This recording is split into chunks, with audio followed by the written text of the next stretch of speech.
During her State of the State speech yesterday, Governor Kathy Hochul spoke directly to New Yorkers, delivering her vision for the next year. That includes pushing back against the Trump administration's immigration crackdown and budget cuts, as well as making life more affordable for New Yorkers. Hochul is up for re-election this year, and she also put an emphasis on bringing universal child care to the entire state, helping Mayor Mamdani deliver on one of his key campaign promises. Next week, the governor is expected to unveil her budget proposal, which will break down how she plans to pay for all of her ideas, kicking off negotiations with the state legislature at that point. The governor joins us in studio now to talk about all of that and more. Welcome back to the program. Always good to see you. Great to see you again, Errol. Thank you for having me back. Absolutely. One of your proposals would create buffer zones outside of houses of worship. Is the idea that that would be through legislation, or would this be sort of recommendations to local police departments? No, this would be legislation. This would be mandated. And again, I will respect anybody's right to protest. Freedom of expression, it goes back to the last hundreds of years as part of our nation's history. But there's also the right to exercise your religion freely, and I believe without harassment. And we're just going to create a buffer zone 25 feet from the property line so people can be able to walk into their building, the place they want to go, deepen their relationship with God and their community without being harassed or screamed at. And just, that seems like a basic right.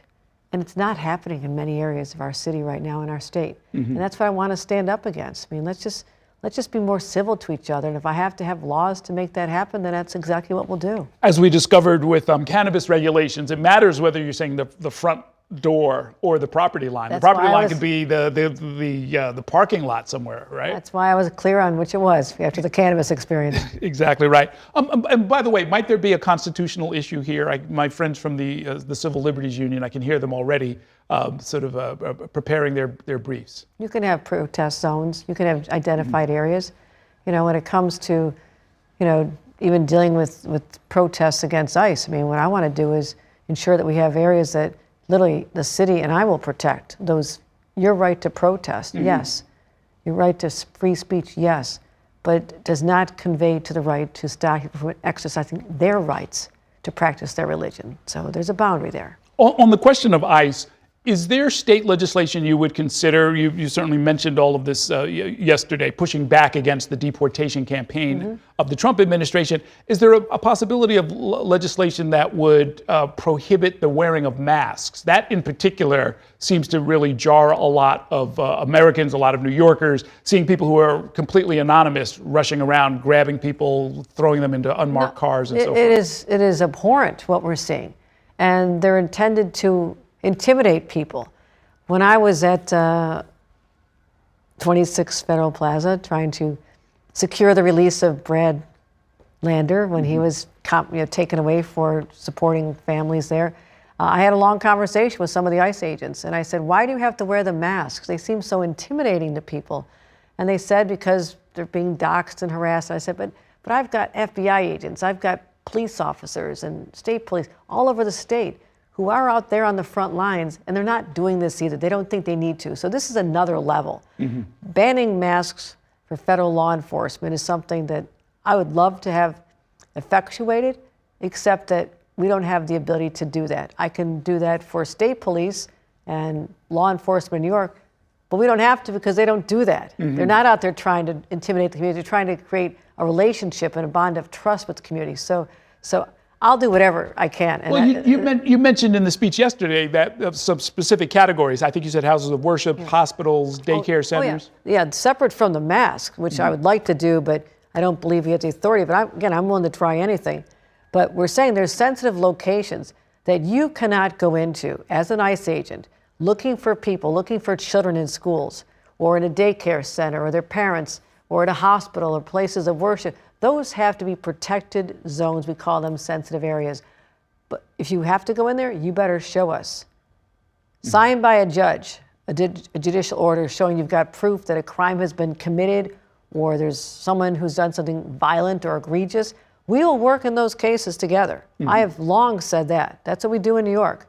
But going after people just to harass them, going after a city hall analyst, as I said yesterday, have you met an analyst? They're pretty low-key, nice people. What is the threat there? Go after the drug lords and the human traffickers and the worst of the worst like you promised. Why are you going after high school students and teachers and people working in City Hall? My God, it's gone just too far. Yes, I mean, yet another opportunity to remind people that being out of status is a civil violation. It is not a crime. That's right. So when you say you're going after the worst of the worst, the hardened criminals, they're lying about that. That is a flat out lie. Your priorities yesterday centered on helping New Yorkers deal with the cost of living, especially on the issue of child care and early education. Is this something you're expecting to phase in, or is this going to sort of be active statewide almost immediately? Well, of course it has to be phased in, but I'm ambitious. I've been talking about this since I chaired the statewide task force on child care as a lieutenant governor, and I was able to now, as governor, be able to put real money behind this. $8 billion already spent on increasing the number of families by 100,000 children who can get subsidized care, limiting their cost to $15 a week. Families up to a certain income level went from about almost $60,000 a year to get this help up to over $100,000. So we're trying to help the middle class. These are real high costs. But what I want to do is work with the mayor on his vision for the city. We have to fix the 3-year-old program, which is there, but it's not. We got empty slots here, too much demand over here. It's not working out. We have money on the table to help him. Start the 2K program the way he wants to do it. We're there. But statewide, we're behind what the city had done.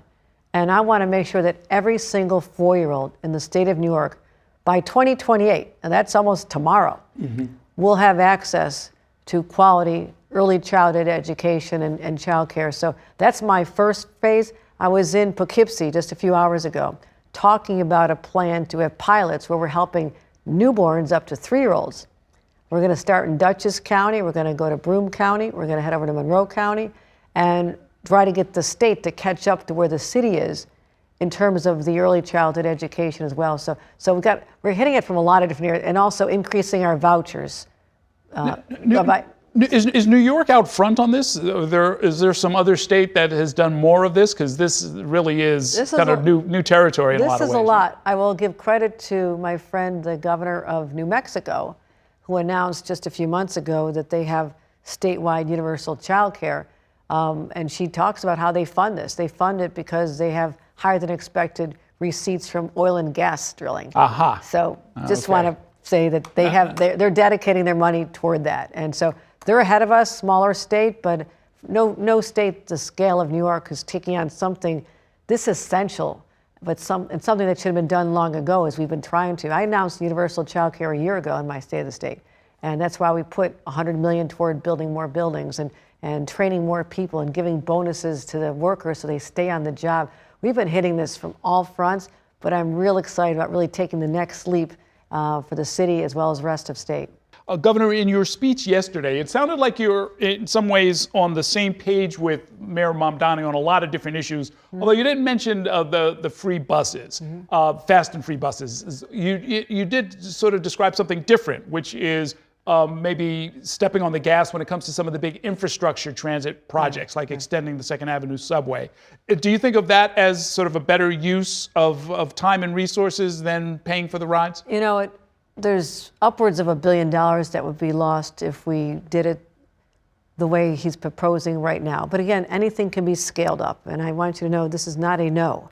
This is simply saying the challenges I have right now are to continue our infrastructure investments with the money we're collecting from MTA fares. And I have to make sure that we are continuing to invest in safety in the subways, that we have the resources to put in LED lighting, and to put in the platform barriers and do all the investments, including another $77 million that the state is paying for additional patrols with law enforcement on the subways, driving down crime dramatically. So we have a lot of expenses, also the infrastructure. So I want to redo Jamaica Station. I think this is something that it's one of the busiest stations in the country, maybe 4th busiest. And so many people, our residents, our visitors come through. That should be a beautiful place that we're proud of. And the Second Avenue subway, going even further than we had talked about before, is going to open up transit deserts to so many people, create that first east-west connection across Manhattan. There's a lot of things I want to do, but I admire the mayor's ambition and his desire to do more. And I would just say everything can be scaled up. I did launch 5 free bus routes just a few years ago. And you study the results of that. What does that do to people's behavior? So it's not a no, it's just not right now. Okay, that is an answer. Here's something the mayor had to say after your speech yesterday. I wanted to get your reaction to this. I'm calling on all of our partners in Albany to ensure that we can not only fund the city's day-to-day operations at a continued scale, but also that we can fund our affordability agenda. And I do believe that raising taxes on the wealthiest New Yorkers and the most profitable corporations continues to be a critical part of that. I know you've gotten that question many different times. Are there any sort of lines in the sand here? Are you open to possibly raising taxes on high-income New Yorkers and corporates? Let me say this. I don't believe in raising taxes for the sake of raising taxes. Taxes are used to fund your government operations. We have managed our resources so well in the state of New York that we can do this ambitious program for childcare. It's going to cost us $4.5 billion this year. I can do that. I can expand my infrastructure vision. I can do so much more around the state because we've managed our finances as well as pay down some of our out-year gaps, which is part of our debt, with the money we have coming in. In fact, not long ago, we reduced taxes on middle-class homeowners and taxpayers and gave money back to people. So to the extent that we're doing what I need to do with the current resources, I can't justify it. Now who knows what the future brings? But let's be honest about where we are now. We have an ambitious program we can fund. I can help the mayor with an enormous amount of money to help realize his child care vision, which I admire and support. When Mayor Adams needed $1 billion more to unlock the building of more housing, I said yes. I helped him with $1 billion. And all the areas where we've had to help, support housing for migrants, and I am always there to help the city. So I don't want to do any more than we have to do. It's all working right now. Okay, let me ask you about a couple of other items. You mentioned auto insurance, which many of us pay, and it is far too high. I didn't realize it was the highest in the country, but it's high enough. You would need to take on the trial lawyers in order to sort of make some of the changes you were describing yesterday, meaning the no-fault insurance regime that we have now really doesn't make any distinction between people who are terribly irresponsible behind the wheel and people who are entirely responsible behind the wheel. I've governed on a very basic philosophy. Does it make sense or not? Common sense is something that's pretty abundant where I come from working class people in Buffalo. So I look at this. Does it make sense for someone who is driving drunk without a license, maybe leaves the scene of a crime, to get fully compensated for an accident they cause? And that's exactly what's happening under our system today. So it does not make sense.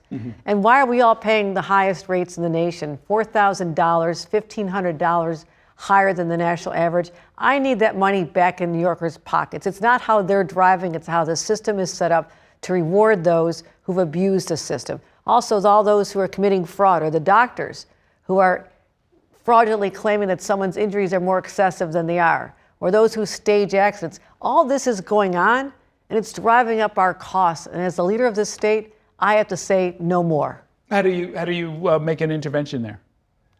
Making the changes in the law with comparative negligence, making higher penalties for people who register their cars out of state to try and avoid being part of the larger pool, going after doctors and those. I think it's higher penalties and letting them know we're coming after you. Okay, that's music to the ears of many of us who have been paying our bills year in and year out. One thing that jumped out yesterday as sort of a surprise when you talked about expanding the use of nuclear power. A lot of my viewers are not aware that there are 3 active nuclear reactors in New York right now, including the oldest functioning one in the nation, right? 9 Point, right? About 50 miles north of Syracuse. What are you proposing exactly? Well, we're being very ambitious about this, and I know there's a lot of energy around shutting down Indian Point. I understand it's 40 miles from a major city, but what happened when that shut down? We lost power, 25% of the power that the people of New York City relied on. You know what has filled in its place? Diesel trucks driving on the roads, carrying liquefied natural gas and home heating oil to replace it. Our greenhouse emissions have gone up dramatically since that happened. People perhaps didn't see that but I don't know what the alternative energy plan was.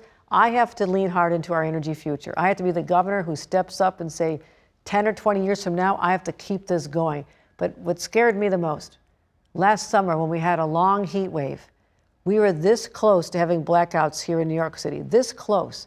We're that close to the edge. I can't have that. When Donald Trump is shutting down offshore wind that is intended to power 500,000 homes starting early next year with offshore wind, he shut that down. I was counting on that for Brooklyn.